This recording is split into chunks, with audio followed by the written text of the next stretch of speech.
I had the good fortune of traveling in many parts of the world. The ones I always liked best were those where there are what we call tribal families living in harmony with nature. Ecological prudence is part of their culture. Take, for example, Wayanad, Kuttanad, many of these areas. You have communities which have nurtured their own culture over a long period of time. I find those places are there everywhere in the world. In the wilderness of British Guyana, when I was developing the Ivokrama rainforest program, I've gone to the interior and lived with the Amerindian population there. They have their own song, they're happy, they don't have much money. But I learned that money and happiness are not synonymous events. You go to Odisha, the Chilka Lake is a beautiful lake, but it is in ecological distress. Similarly, Kuttanad, Vembanad Kyle, although water tourism and some people not observing an ecological code, they pollute the water, they don't care for others. And so what is becoming important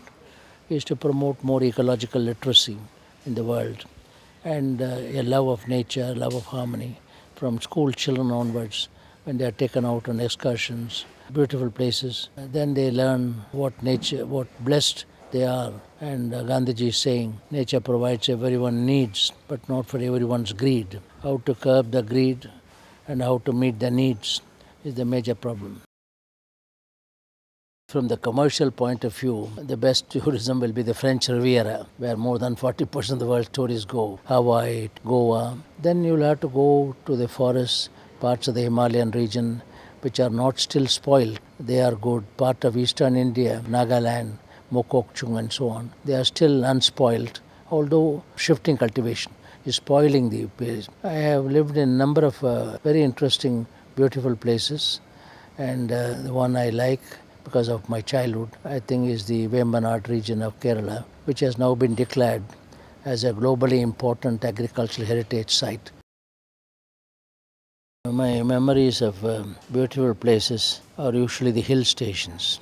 My father took me to Kodaikanal. Now it is highly tourism. The lake itself was a beautiful place. The birds around the lake quite used to fascinate me, whether it is tiger sanctuary or lion sanctuary or bird sanctuary. The sanctuaries where you found the beauty of creation always fascinated me in my childhood. That is why I decided to go into biology. In fact, once I went to Gulf of Mannar as part of a student excursion, and the Krusadi Island in Gulf of Mannar. Professor Panikar was a great authority on marine biology and showed us such a variety of crustaceans. He called it a paradise of crustaceans. Again, today it's a paradise lost. In nature, what I have always liked is the diversity, biological diversity as we call them, the enormous variability. I used to collect butterflies, and nature is characterized by diversity, and diversity is the strength of nature. And whether it is animal life, even human beings, we are now over 6 billion people in the world.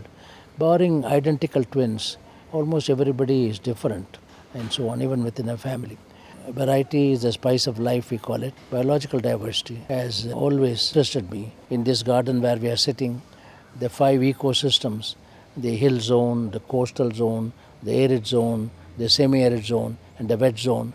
Over 2,000 years ago, the poets who wrote this provide for what is called in Tamil palai or desert. But they said man will create the palai, and it so happens now. So we are providing for the desert. They talk about the enormous variety of medicinal plants, enormous variety of crop plants, and how we have shrunk. We are now using only wheat, rice, maize, 3 or 4 plants. In the past, several hundred plants were used as food, as for medicine and so on. So you learn a lot by observing nature, by being one with it. Yeah, my outlook certainly was influenced by the home environment, the social environment, the political environment, and natural environment. All these environments interact with each other in shaping our life. But interaction with nature and natural resources certainly has heightened my awareness of the need for conservation. It is called sustainable development, that you do not do damage to your capital. Always live on the interest rather than the capital. Nature's capital, called the web of life. If you disturb one part, the others are also disturbed. My whole life's ambition has been to convert hot spots into happy spots. How do you convert hot spots into happy spots? It makes you grow wiser and also be careful in dealing with nature and natural resources. The difference is very obvious. The population pressure even when we got independence in 1947, we had 300 million people. Today it is 1.2 billion or 4 times more. Population pressure has increased. The need for more jobs, the more income, more development. Forests have been cut down for hydroelectric projects. Even the Silent Valley forest, one of the most beautiful forests in the world, rainforest, was endangered by an ill-conceived electricity project. So between what you call development and conservation, gradually there has been a conflict, which is not necessary. We are not realizing the gravity of the situation. The greed revolution has overtaken the green revolution. Now groundwater has gone down so deep that arsenic and other heavy metals are coming up. So we are now reaping the consequences of not caring for nature. So-called development or economic development and ecological security should not be in conflict. They should be mutually reinforcing. The ecological security of an area and the livelihood security of the people must not become antagonistic. Our future lies in environmentally sustainable development, harmony with nature and harmony with each other. The culture of living with nature must become the basic human culture. The place where I am living, that is Chennai, there are 2 or 3 major problems. Water is a major problem. So many tankers are going around distributing water. Fortunately, although it is near the coast, there is still some fresh water. The way in which we are exploiting it, most unsustainable. The other is the problems of mosquitoes, malaria, mosquitoes, and the problems associated with the poor environmental management. We should be much more conscious of the fact that our future depends upon the sustainable management of land, water, biodiversity, and climate.